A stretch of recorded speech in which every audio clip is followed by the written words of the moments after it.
الحمد لله نحمده ونستعينه ونستغفره ونؤمن به ونتوكل عليه ونعوذ بالله من شرور أنفسنا ومن سيئات أعمالنا من يهده الله فلا مضل له ومن يضلل فلا هادي له وأشهد أن لا إله إلا الله وحده لا شريك له وأشهد أن محمدا عبده ورسوله اللهم صل على محمد وعلى آل محمد كما صليت على إبراهيم وعلى آل إبراهيم إنك حميد مجيد اللهم بارك على محمد وعلى آل محمد كما باركت على إبراهيم وعلى آل إبراهيم إنك حميد مجيد أما بعد فإن خير الحديث كتاب الله وخير الهدي هدي محمد صلى الله عليه وسلم وشر الأمور محدثاتها وكل محدثة بدعة وكل بدعة ضلالة وكل ضلالة في النار أعوذ بالله من الشيطان الرجيم بسم الله الرحمن الرحيم اتل ما أوحي إليك من الكتاب وأقم الصلاة إن الصلاة تنهى عن الفحشاء والمنكر ولذكر الله أكبر والله يعلم ما تصنعون۔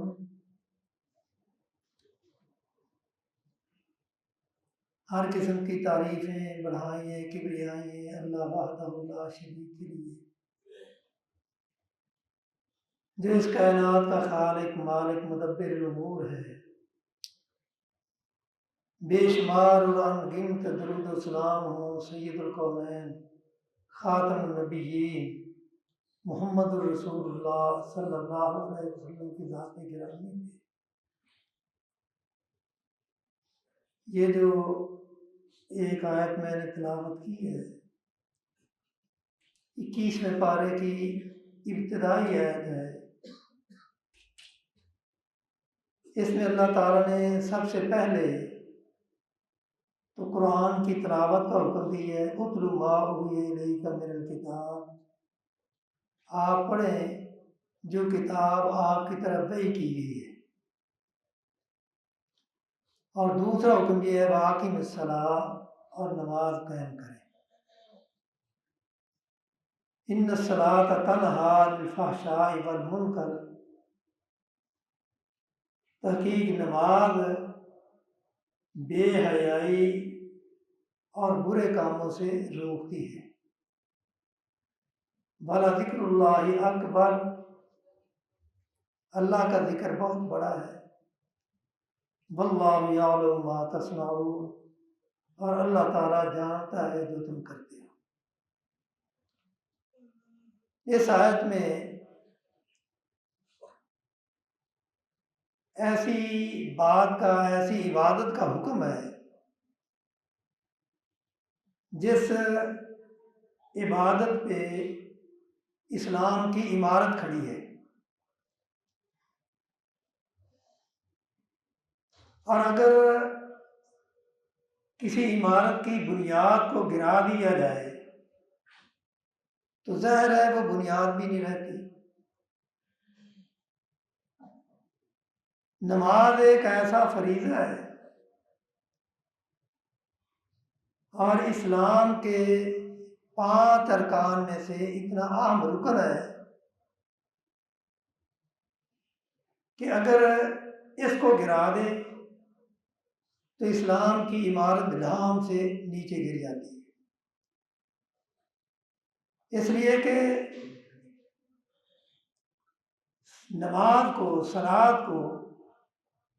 عمود، اسلام کا عمود کہا گیا ہے، اور عمود آپ نے یہ جو کپے لگتے ہیں بڑے بڑے،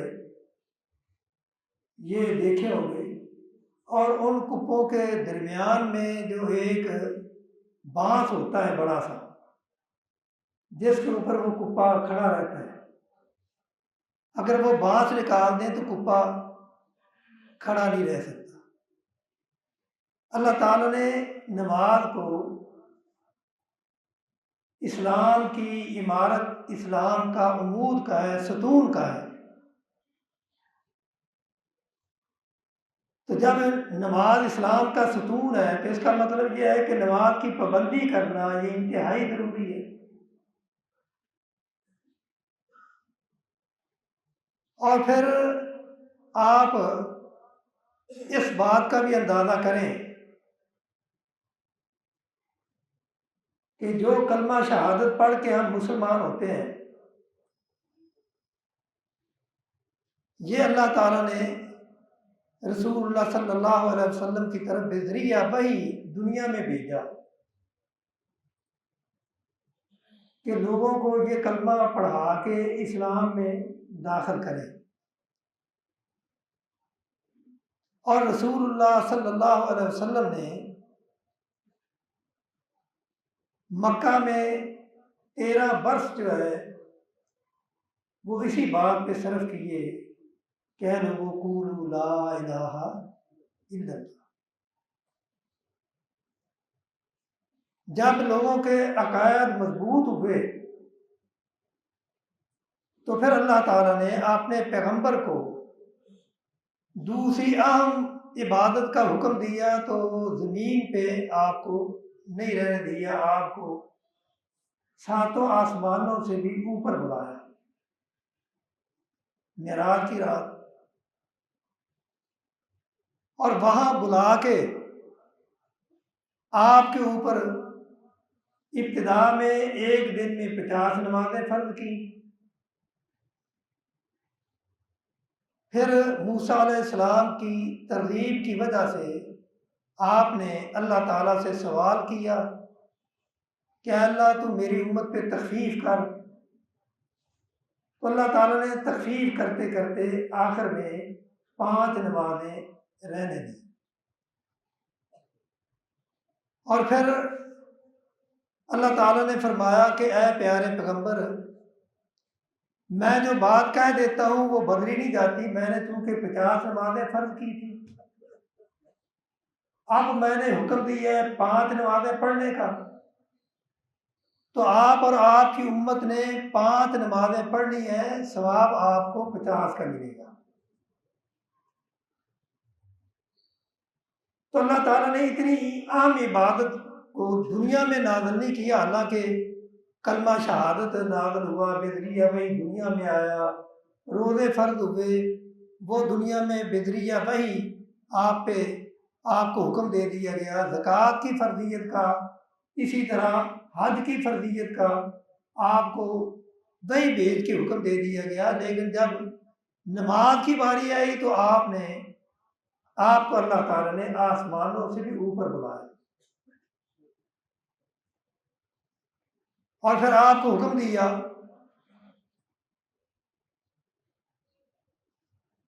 کہ اقم الصلاۃ، آپ نماز قائم کریں، اور امت کے بارے میں پھر حکم دیا اقیموا الصلاۃ وآتوا الزکاۃ وارکعوا مع الراکعین، تم نماز قائم کرو اور زکوٰۃ دو اور رکوع کرنے والوں کے ساتھ رکوع کرو، یعنی نماز پڑھنی ہے تو باجماعت پڑھنی ہے، بغیر عذر کے جماعت نہیں چھوڑنی۔ لیکن قابل افسوس بات یہ ہے، جتنی نماز جتنی اہم چیز ہے، جتنی اہم عبادت ہے، اسی قدر ہی اس سے غفلت بھی بہت زیادہ ہے۔ جن کو اللہ تعالیٰ نے توفیق دی ہے وہ 5 وقتہ نماز پڑھتے ہیں، باجماعت پڑھتے ہیں، لیکن نماز پڑھنے والوں کے مقابلہ میں بے نمازوں کی تعداد کو دیکھا جائے ہے وہ بھی کلمہ کو، یعنی اپنے آپ کو یہ کہتے ہیں کہ ہم مسلمان ہیں، کلمہ پڑھتے ہیں، لیکن رسول اللہ صلی اللہ علیہ وسلم نے فرمایا کہ اسلام کی بنیاد وہ اصل تین چیزیں ہیں، اور الاسلام وقواعدہ ثلاثۃ۔ رسول اللہ صلی اللہ علیہ وسلم کا فرمان ہے کہ اسلام کی اصل بنیاد جو ہے وہ تین چیزیں ہیں، اور اگر ان تینوں میں سے کسی ایک کو بھی کوئی چھوڑ دیتا ہے جان بوجھ کے تو وہ قابل مواخذہ ہوتا ہے۔ اگر اسلامی حکومت ہو، شرعی سزائیں ملتی ہوں، تو ایسا آدمی جو ہے وہ یا تو جیل میں جائے گا یا پھر اس کا سر قلم ہوگا۔ لیکن اب کیونکہ دنیا میں ایسی چیز ہے ہی نہیں، تو رسول اللہ صلی اللہ علیہ وسلم نے بہت واضح الفاظ میں اس بات کو سمجھا دیا، اور اللہ تعالیٰ نے بھی قرآن مجید میں ایک جگہ نہیں 500 سے زیادہ مرتبہ نماز پڑھنے کا حکم دیا، اور پھر یہ بھی بتا دیا گیا کہ یہ نماز یہ نہ سمجھنا کہ یہ تمہارے اوپر ہی فرض کی گئی ہے، بلکہ یہ نماز پہلی امتوں میں بھی تھی۔ آپ ابراہیم علیہ السلام کا ذکر پڑھیں قرآن مجید میں، وہاں بھی آپ کو نماز کا ذکر ملے گا۔ ابراہیم علیہ السلام فرماتے ہیں کہ میں نے اپنی اولاد کو، اپنے اہل و عیال کو بیت اللہ کے پاس آ کے بسایا ہی اس لیے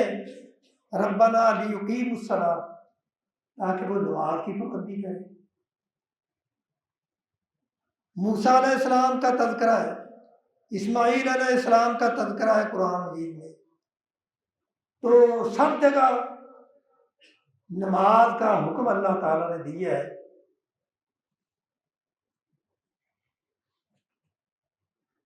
وَكَانَ يَأْمُرُ أَهْلَهُ بِالصَّلَاةِ وَالزَّكَاةِ، یعنی اسماعیل علیہ السلام کا تذکرہ کرتے ہوئے فرمایا وَاذْكُرْ فِي الْكِتَابِ اسماعیل إِنَّهُ كَانَ صَادِقَ الْوَعْدِ وَكَانَ رَسُولًا نَبِيًّا، کہ اسماعیل علیہ السلام کا آپ تذکرہ کریں، وہ وعدے کے سچے تھے اور اللہ کے رسول بھی تھے، نبی بھی تھے۔ وَكَانَ يَأْمُرُ أَهْلَهُ بِالصَّلَاةِ وَالزَّكَاةِ وَكَانَ عِندَ رَبِّهِ مَرْضِيًّا، وہ اپنے اہل و عیال کو نماز کا حکم کیا کرتے تھے۔ داؤد علیہ السلام کے زمانہ میں نے پچھلے جمعہ اولاد کی تربیت کے معاملہ میں بتایا تھا کہ لقمان یہ اللہ کے بندے تھے رحمہ اللہ، اور داؤد علیہ السلام کے نبوت میں یہ موجود تھے، وہ بھی اپنی اولاد کو نماز کا ہی حکم دیتے ہیں۔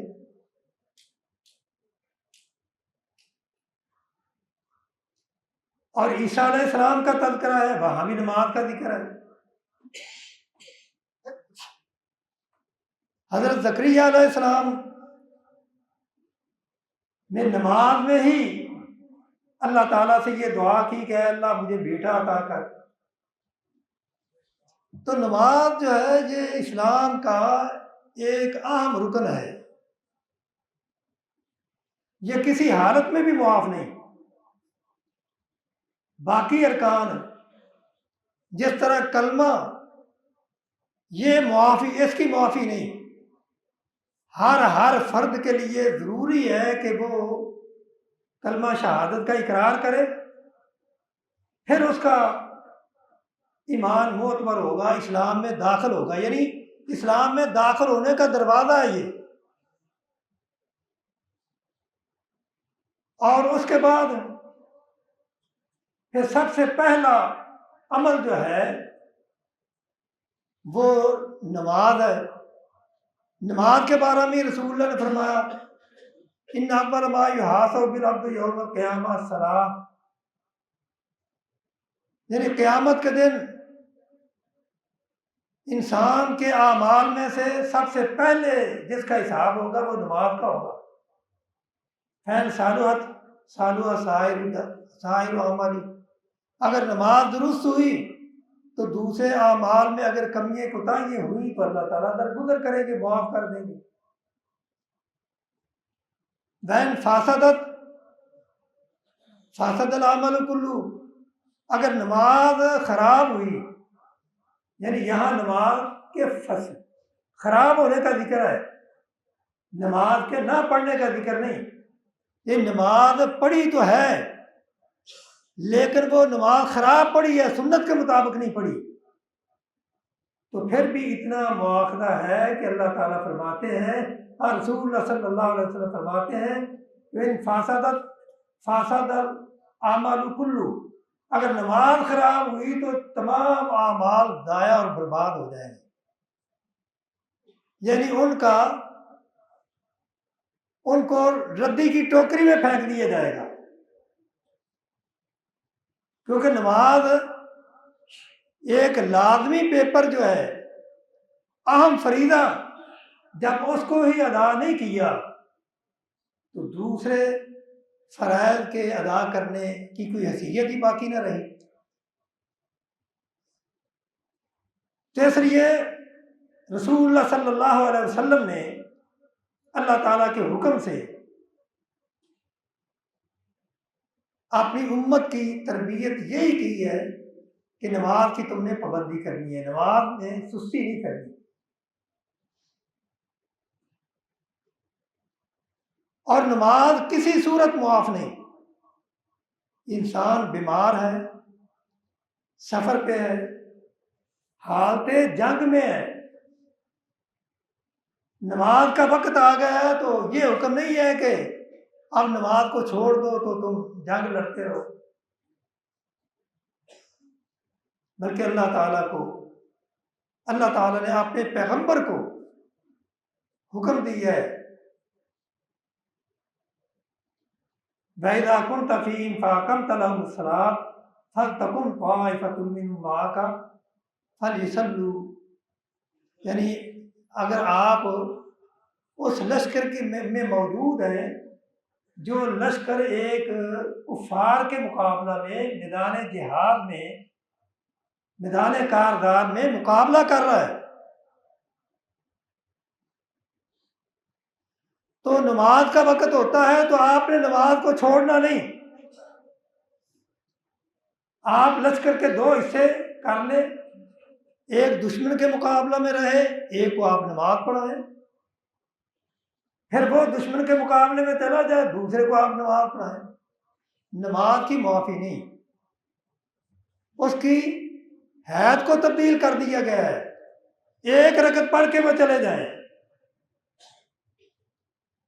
نماز معاف نہیں۔ تو جو ہمارے دوست احباب نماز نہیں پڑھتے، وہ یعنی جو نماز پڑھتے ہیں ان کو اپنے دوست و احباب کو یہ بات سمجھانی چاہیے کہ نماز اتنا اہم معاملہ ہے کہ نماز کی معافی نہیں کسی صورت میں۔ اگر پانی نہیں ہے تو تیمم کر لو،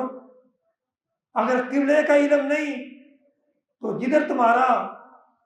زیادہ گمان ہے کہ قبلہ اس طرف ہوگا اس طرف منہ کر کے پڑھ لو۔ بالفرض اگر کوئی وقت ایسا آ جاتا ہے کپڑا بھی پاس نہیں تو یہ نہیں ہے کہ تم نماز چھوڑ دو، ننگے نماز پڑھ لو، اللہ تعالیٰ نماز قبول کرے گا، کیونکہ ایسی حالت کہ آدمی مجبور ہو جائے کہ اس کے پاس کوئی کپڑا ہی نہیں تو نماز کی معافی نہیں۔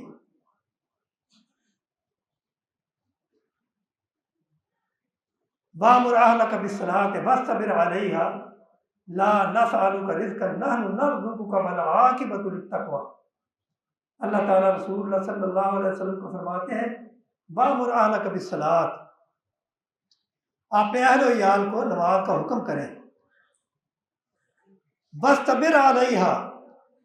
اور نماز کا حکم کریں اور نماز کی پابندی کروائیں۔ لا نسألک رزقا نحن نرزقک والعاقبۃ للتقوی۔ اللہ تعالیٰ فرماتے ہیں قیامت کے دن جب تم نے ہمارے سامنے آنا ہے تو ہم نے تم سے یہ نہیں پوچھنا، اگرچہ وہ بعد میں سوال ہوگا، لیکن سب سے پہلے جو ہے وہ یہ سوال نہیں ہوگا کہ تو کیا کما کے آیا ہے، تو نے کتنا مال کمایا تھا، تیرا کاروبار کتنا وسیع تھا،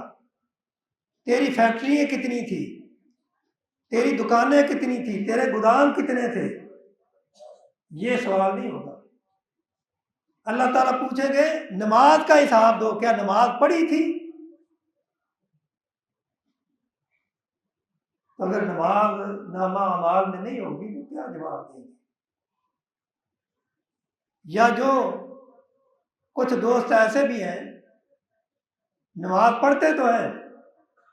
ہمارے پاس آتے ہیں نا بعض دفعہ مسائل پوچھنے کے لیے، کسی الجھن میں ہوتے ہیں، تو جب ہم پوچھتے ہیں بھائی یہ بتاؤ نماز کی پابندی کرتے ہو، تو بڑی شرمندگی میں وہ کہتے ہیں کہ حافظ جی کوئی چھوٹ بھی جاتی ہے، پڑھتے تو ہیں لیکن چھوٹ بھی جاتی ہے۔ بھی چھوٹ کیوں جاتی ہے؟ اس کا مطلب تو یہ ہوا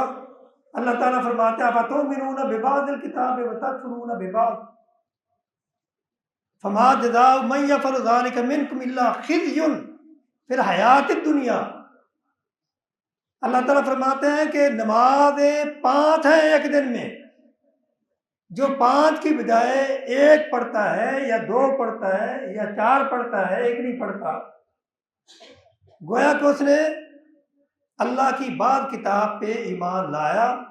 اور بعض کا انکار کر دیا۔ افتؤمنون ببعض الکتاب، کیا تم اللہ کی بعض کتاب پہ ایمان لاتے ہو اور بعض کتاب کا انکار کرتے ہو؟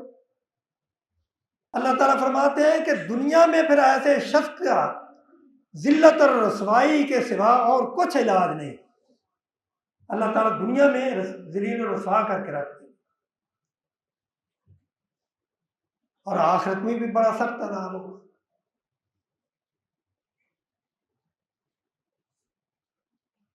تو آپ اندازہ لگائیں کہ یہ نماز کا عمل کتنا اہم عمل ہے۔ میں نے پہلے بھی کئی دفعہ بتایا کہ طائف کے لوگ، طائف کا وہ علاقہ ہے کہ جن کو جب رسول اللہ مکہ میں تھے تو اسلام کی دعوت دینے گئے اور طائف کے لوگوں نے آپ کو لہو لہان کر دیا، آپ نے ان کے حق میں بد دعا نہیں کی، حالانکہ فرشتہ اللہ نے بھیجا کہ آپ ان سے پوچھیں کیا چاہتے ہیں۔ زید بن حارثہ جو آپ کے غلام ساتھ تھے، انہوں نے بھی کہا کہ اے اللہ کے رسول اتنی اذیت دی ہے تو آپ ان کے لیے بد دعا کریں، تو آپ نے ان کے لیے بد دعا نہیں کی، بلکہ کیا فرمایا، اے اللہ اس قوم کو ہدایت دے فإنہم لا یعلمون، وہ جانتے نہیں ہیں۔ آپ کی آرزو اور تمنا تھی یہ مسلمان ہو جائیں، اور پھر آپ نے کئی دن جب مدینہ میں چلے گئے، مکہ فتح ہوا، مکہ فتح ہونے کے بعد طائف کا کئی دن تک محاصرہ رکھا تاکہ یہ اسلام قبول کر لیں، لیکن وہ اڑے رہے۔ پھر اللہ تعالیٰ نے آپ کی وہی دعا، اے اللہ اس قوم کو ہدایت دے، اس دعا کی قبولیت کا وقت آیا، اللہ تعالیٰ نے اس قوم کو ہدایت دی، وہ اسلام میں داخل ہوئے۔ اسلام میں داخل ہونے کے بعد وہ رسول اللہ صلی اللہ علیہ وسلم کے پاس جاتے ہیں جہاں کہتے ہیں کہ اے اللہ کے رسول، یعنی اسلام میں داخل نہیں ہوئے بلکہ اسلام قبول کرنے کے لیے رسول اللہ کے پاس جاتے ہیں، جہاں کہتے ہیں کہ اے اللہ کے رسول، ہم اسلام قبول کرنا چاہتے ہیں لیکن چند شرطوں کے ساتھ۔ آپ نے فرمایا کہ وہ شرطیں کیا ہیں؟ وہ کہنے لگے ایک شرط تو یہ ہے کہ ہمیں نماز کی چھٹی دے دی جائے کچھ دیر کے لیے، اور ہم سے زکوٰۃ بھی نہ لی جائے، اور ہمیں جہاد کے لیے بھی نہ کہا جائے۔ یہ 3 شرطیں اگر آپ ہماری مان لیتے ہیں تو ہم اسلام قبول کر لیں گے۔ لیکن رسول اللہ صلی اللہ علیہ وسلم نے جواب میں کیا بات کہی کہ اے طائف کے لوگوں، میں چاہتا بھی ہوں کہ تم اسلام قبول کر لو، میری تمنا اور آرزو بھی ہے، میں تو شروع دن سے ہی اس بات کی تمنا اور آرزو لگائے ہوئے ہوں کہ آپ اسلام قبول کر لیں، لیکن آپ نے جو شرطیں لگائی ہیں ان شرطوں میں سے پہلی شرط ایسی ہے جس کے بارے میں واضح اعلان کرتا ہوں، لا خیر فی دین لا صلاۃ فیہ، اگر تم نے نماز نہیں پڑھنی تو تمہارا دین قبول ہی نہیں۔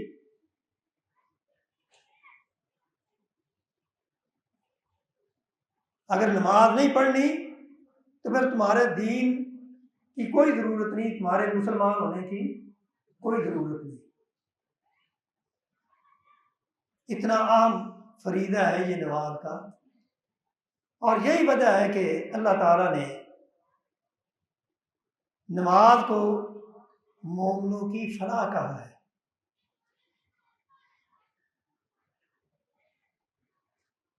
اور اللہ اکبر کی صدا جب ہوتی ہے تو گویا کہ انسان کو اس بات کی ترغیب دی جاتی ہے کہ تجھے وہ ذات بلا رہی ہے اپنے گھر میں جس سے بڑا کوئی ہے ہی نہیں۔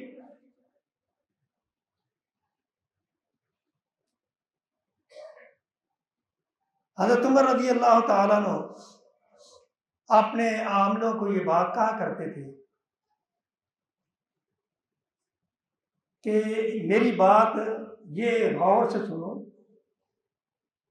اگر تم نے نماز جیسا عام فریضہ چھوڑ دیا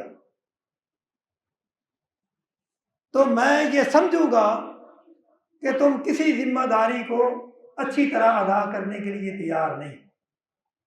کیونکہ ذمہ داریوں میں سے نماز ایک اہم ذمہ داری ہے۔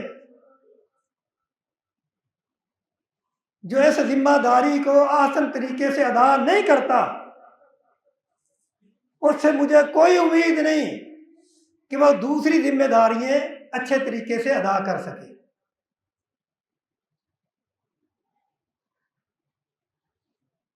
اور رسول اللہ صلی اللہ علیہ وسلم کا آخری وقت ہے، تو جس طرح اگر کسی میت کو، فوت ہونے والے کو اللہ تعالیٰ توفیق دیتا ہے بات چیت کرنے کی موت کے وقت، تو وہ اپنی اولاد کو کچھ نصیحتیں کرتا ہے، تو رسول اللہ صلی اللہ علیہ وسلم نے بھی حضرت ام سلمہ رضی اللہ تعالیٰ عنہ فرماتی ہیں کہ نبی علیہ السلام کے آخری الفاظ تھے یہ، الصلاۃ الصلاۃ وما ملکت ایمانکم، اے میری امت کے لوگوں، نماز کا خیال رکھنا، نماز کا خیال رکھنا، اور جو تمہارے متحد ہیں ان کا خیال رکھنا۔ یہ نماز اتنی عام ذمہ داری ہے کہ آپ نے اپنی آخری وصیت کہہ لو کہ رسول اللہ صلی اللہ علیہ وسلم کی آخری وصیت یہ ہے کہ اے میری امت کے لوگوں، اگر میرے ساتھ تم نے تعلق قائم رکھنا ہے تو پھر نماز کو پڑھنا ہے، نماز کی پابندی کرنی۔